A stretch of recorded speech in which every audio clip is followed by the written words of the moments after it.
My name is Reese. And on March 15th, I discovered that 3 years of loyalty meant absolutely nothing when measured against one woman's wounded pride. I was standing in my office at 7 in the morning, organizing client files, when Evangeline Beaumont burst through my door like a hurricane in Louboutin heels.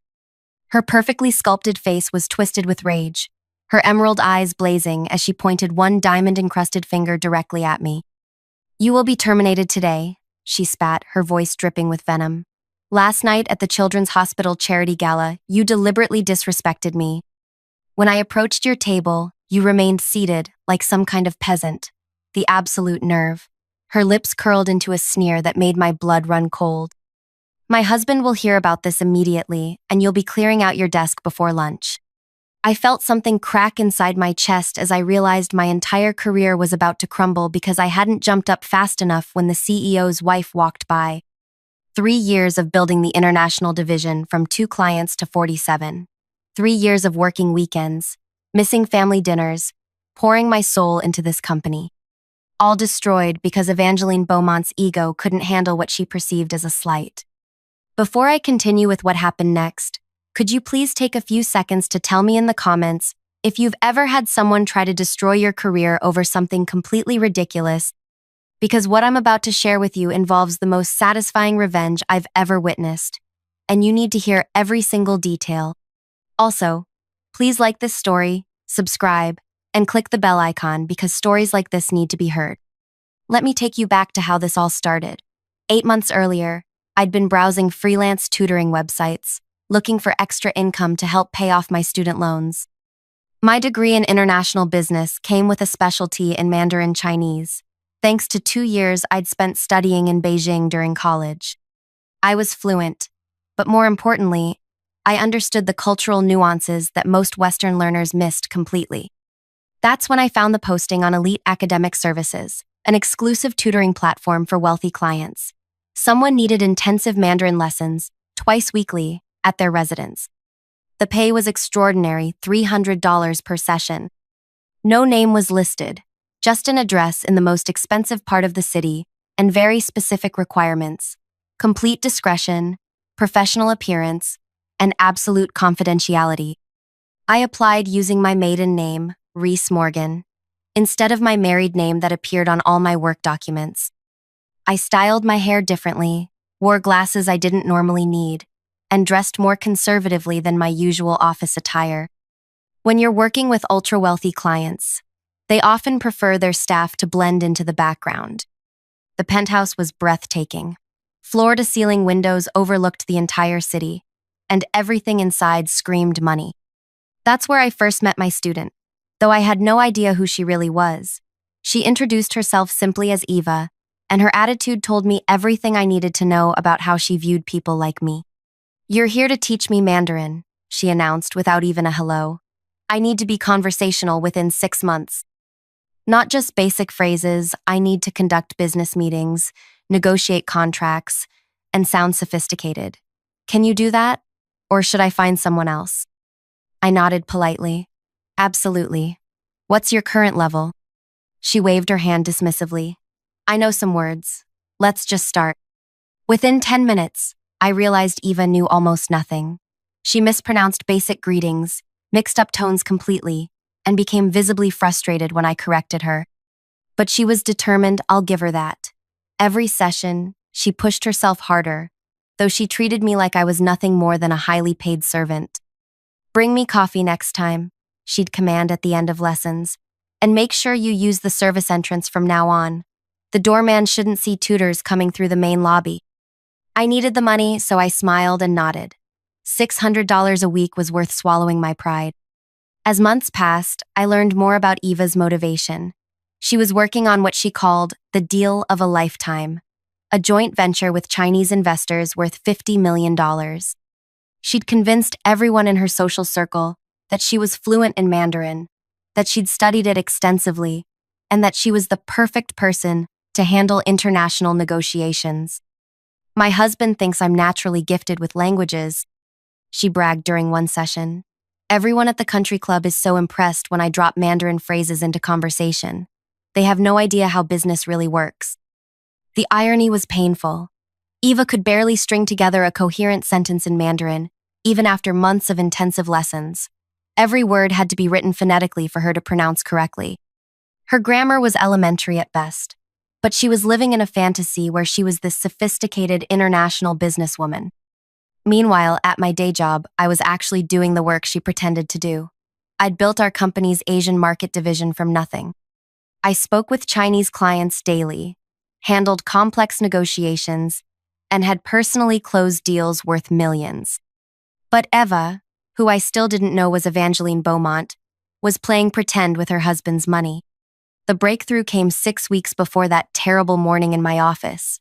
Eva was practicing her presentation for the Chinese investors, and it was a disaster. She couldn't remember basic business terms, kept confusing yes and no, and was essentially speaking gibberish with a confident tone. "This isn't working," I told her gently. "You need more practice with fundamental concepts before attempting complex negotiations." Her face turned bright red. "Are you saying I'm stupid?" "Not at all. Mandarin is incredibly difficult. Most people need years to reach business-level fluency. I don't have years." She exploded. "This presentation is everything to me. It's my chance to prove I belong in the business world, not just as some trophy wife. You have to make this work."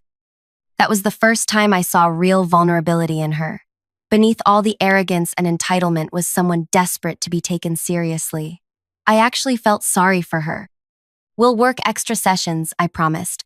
"I'll create phonetic scripts for your entire presentation. You can memorize it word for word." Her relief was obvious. "You can't tell anyone about this. If people knew I was getting help." "Of course not. Client confidentiality is sacred to me." Over the next month and a half, I basically rewrote her entire presentation in phonetic Mandarin. We practiced for hours until she could recite it perfectly, though she still didn't understand what she was saying. I created backup materials, alternative phrases for different scenarios, and even coached her on proper bowing techniques and cultural customs.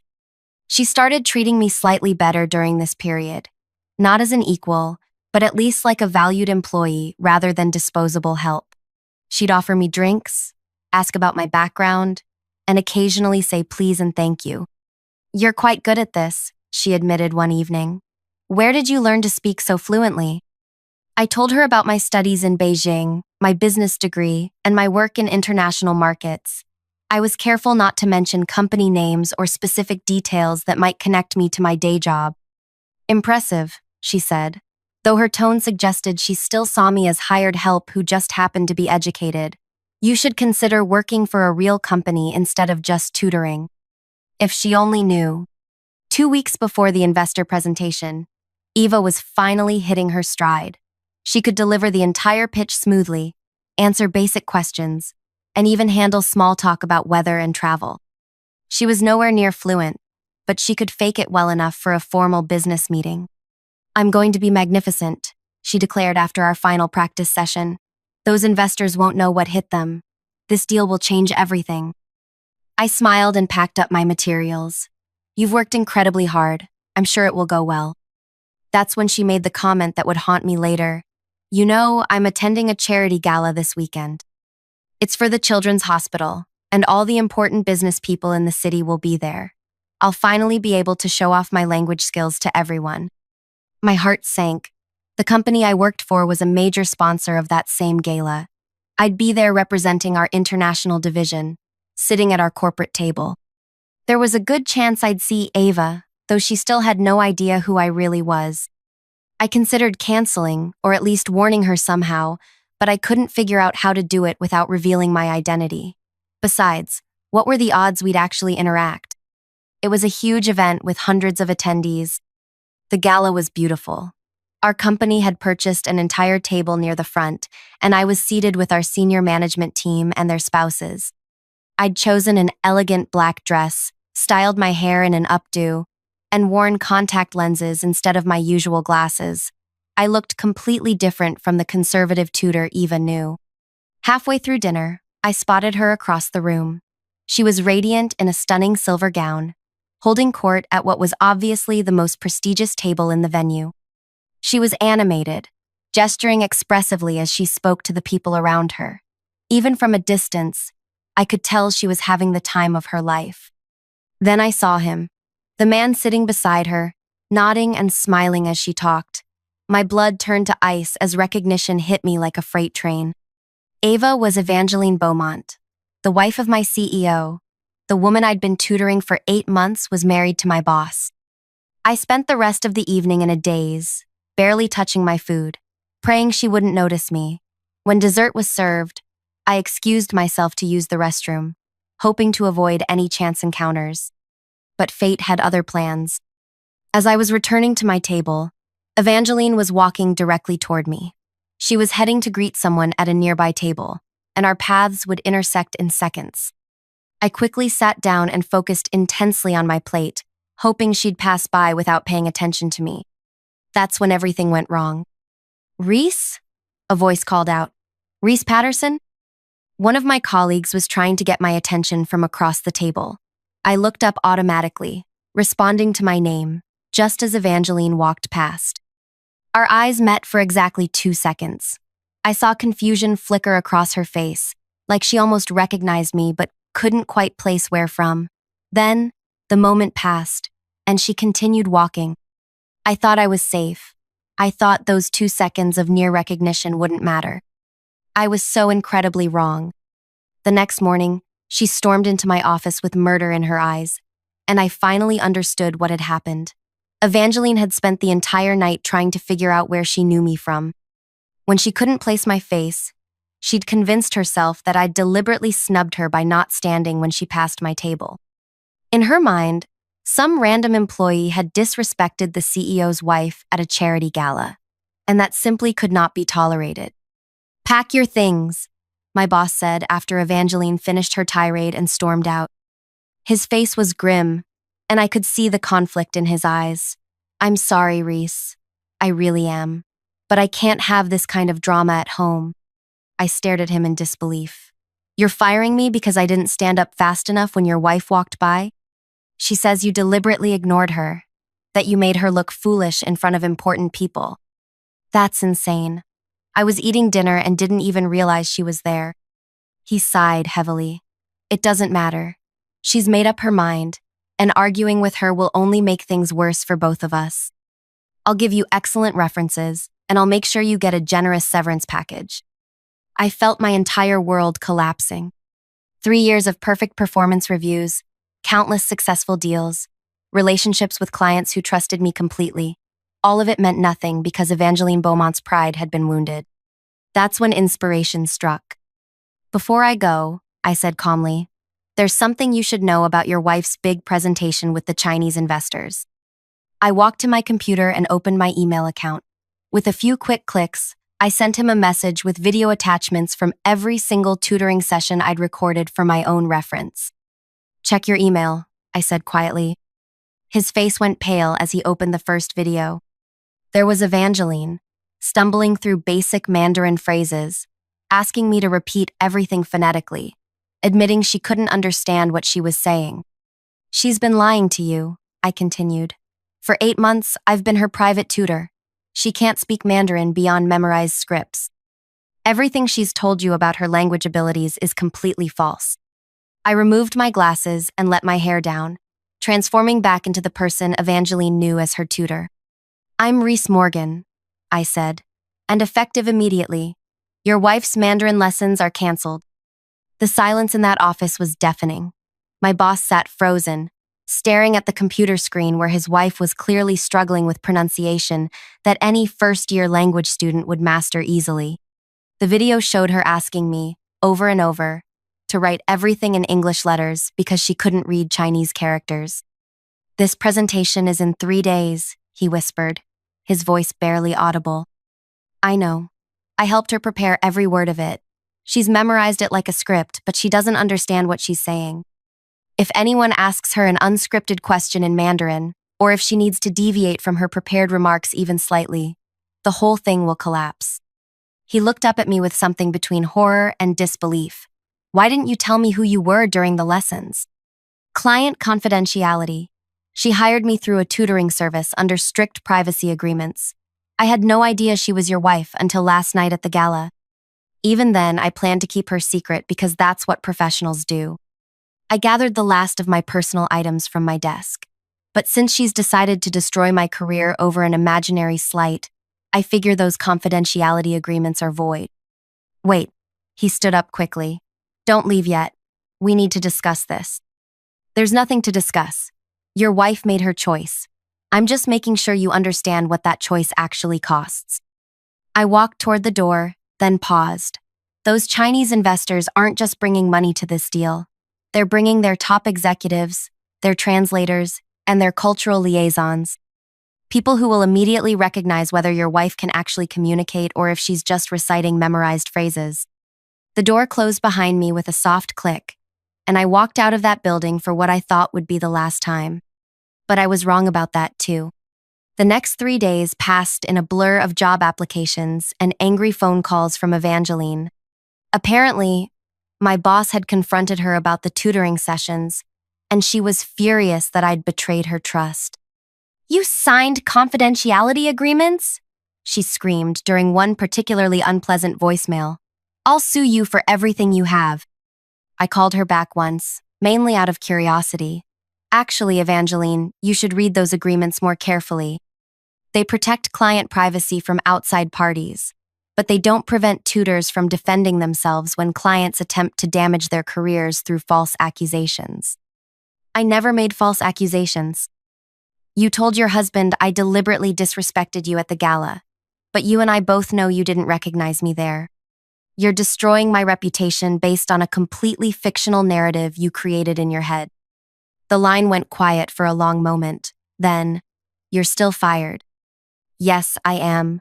And your presentation is tomorrow. Good luck." I hung up and tried to put the whole mess behind me. I had bigger problems to worry about, like finding a new job and explaining to potential employers why I'd left my previous position so suddenly. But I couldn't stop thinking about those Chinese investors. Some of them were people I'd worked with professionally over the past 3 years. Mr. Chen Wei from Beijing Manufacturing, who always started meetings with personal questions about family. Miss Lu Hong from Shanghai Logistics, who appreciated cultural references and traditional greetings. They were coming to this presentation expecting to meet someone who understood their language and their business customs. Instead, they were about to encounter Evangeline Beaumont with her memorized script and her complete ignorance of everything beyond basic pronunciation. The morning of the presentation, I woke up with a knot in my stomach. I kept imagining how it would unfold, how quickly the investors would realize they were being deceived, how badly it would reflect on everyone involved. Around 10 o'clock, my phone rang. It was James Morrison, my former boss, and he sounded desperate. "Reese, I need your help. I don't work there anymore, remember? The investors are here early. They wanted to have lunch before the presentation, and Evangeline is panicking. She can't handle casual conversation in Mandarin. She's locked herself in the bathroom and won't come out." I almost felt sorry for her. Almost. "That's unfortunate, but it's not my problem anymore. I'll give you your job back. Full reinstatement, a promotion, a raise. Whatever you want. Just please, help us get through this presentation." I considered it for exactly 3 seconds. "No. Reese, please. This deal is worth $50 million to the company. If it falls apart, we'll have to lay off half the international division." "Then you should have thought about that before you fired me for not standing up fast enough when your wife walked by. I know I made a mistake. I was wrong, and I'm sorry. But please don't let our employees suffer because of my bad judgment." That hit me harder than I expected. The international division wasn't just my work. It was built with the help of amazing colleagues who didn't deserve to lose their jobs because of this mess. "I'll make you a deal," I said finally. "I'll come in as a consultant. One time only. I'll help with translation during the presentation, but I'm not doing it to save Evangeline's reputation. I'm doing it to protect the people who still work there." Thank you so much." "And James? After today, I never want to see or speak to your wife again." I arrived at the office 45 minutes before the presentation was scheduled to begin. The main conference room had been transformed into an impressive setup with multimedia displays, translated materials, and elegant catering that showed respect for Chinese business culture. Evangeline was standing near the windows, practicing her opening remarks under her breath. She looked beautiful and professional, but I could see the terror in her eyes when she noticed me walking in. "What is she doing here?" she hissed at her husband. "Helping to save your presentation," I replied calmly. "Unless you'd prefer to handle the Q&A session on your own?" Her face went pale.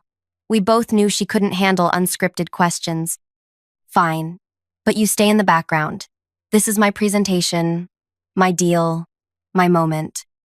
"Understood." The investors arrived precisely on time, which I'd expected. Mr. Chen Wei greeted me in Mandarin, and I responded appropriately, introducing myself as a consultant supporting the presentation. Miss Liu Hong asked about my background in Chinese markets, and we had a brief, pleasant conversation about trade relationships. I could see Evangeline watching our exchange with growing anxiety. The investors were clearly comfortable with me, but when she attempted to join the conversation with her stilted, rehearsed phrases, their polite smiles became strained. "Perhaps we should begin the formal presentation," Mr. Chen suggested in English, clearly sensing the awkwardness. Evangeline took her position at the front of the room and launched into her prepared remarks. I had to admit, months of practice had paid off. Her pronunciation was decent, and she delivered the memorized content with confidence. The investors listened politely, taking notes and occasionally nodding. Everything was going according to plan. Then Ms. Lu Hong raised her hand. "Excuse me," she said in Mandarin. "Could you clarify the logistics timeline for the Shanghai Distribution Center?" Evangeline's face went blank. The question wasn't part of her script. "I'm sorry," she said in English. "Could you repeat that?" Ms. Lu Hong repeated the question, this time speaking more slowly and clearly. Evangeline looked at me desperately. I could have helped her. I could have translated the question and coached her through an answer. Instead, I remained silent. I think, Evangeline stammered, attempting to respond in broken Mandarin that made no grammatical sense. Mr. Chen Wei frowned and exchanged glances with his colleagues. They were beginning to understand that something was very wrong. "Perhaps," Mr. Chen said diplomatically, "we could continue the discussion in English?" But the damage was already done. The investors had come here expecting to work with someone who could communicate effectively in their language. They'd been promised a partner who understood Chinese business culture and could facilitate smooth international cooperation. Instead, they'd discovered that their primary contact had essentially been lying about her qualifications. Ms. Lu Hong asked another question, this time in English, about regulatory compliance in Shanghai. It was a basic question that anyone involved in Chinese business should be able to answer easily. Evangeline clearly had no idea what to say. She looked at her husband, then at me, then back at the investors. "Perhaps my consultant could address that," she said weakly. I stepped forward and answered the question thoroughly, explaining the regulatory framework, recent changes in compliance requirements, and best practices for foreign companies operating in Shanghai. The investors nodded appreciatively and began directing their follow-up questions to me instead of Evangeline. For the next 20 minutes, I essentially took over the presentation. I answered detailed questions about logistics, cultural considerations, legal requirements, and market analysis. The investors were engaged and interested, clearly impressed with the depth of knowledge I was providing. Evangeline stood to the side, completely sidelined at her own presentation. Finally, Mr. Chen Wei addressed the elephant in the room. "I'm confused about the structure of this partnership," he said carefully. "We were told that Mrs. Beaumont would be our primary liaison, but it seems clear that Miss..." He looked at me questioningly. "Patterson," I supplied. "Miss Patterson has the expertise we need for this collaboration. Could you clarify who would actually be managing this relationship?" The room fell silent. Evangeline's husband looked like he wanted to disappear. Evangeline herself was staring at the floor, her face bright red with humiliation. "I think," I said gently, "there may have been some miscommunication about roles and responsibilities. Perhaps it would be best to reschedule this discussion after the organizational structure can be clarified." Mr. Chen Wei nodded gravely. "I think that would be wise." The investors gathered their materials and prepared to leave. Miss Lu Hong approached me privately. We were very impressed with your knowledge and professionalism, she said quietly. If you were to represent this company in future negotiations, we would be very interested in proceeding. However, we cannot work with someone who has misrepresented their qualifications so significantly. After the investors left, the conference room felt like a tomb. Evangeline was sitting in a chair, staring at her hands. Her husband was pacing near the windows. And I was gathering my notes, preparing to leave for good. $50 million, James said quietly. Gone. It was never really there, I replied. You can't build international partnerships on lies and pretense. Those investors are too smart and too experienced to be fooled for long. Evangeline finally looked up. This is all your fault. I turned to face her directly. No, Evangeline. This is the consequence of your choices. You chose to lie about your qualifications. You chose to destroy my career over a perceived slight that existed only in your imagination. You chose to prioritize your ego over the success of this deal. I worked so hard on this presentation. You memorized words you didn't understand for a deal you weren't qualified to handle. That's not work. That's performance art. I walked toward the door, then paused. For what it's worth, I actually felt sorry for you during those tutoring sessions. You seemed so desperate to prove yourself, to be taken seriously.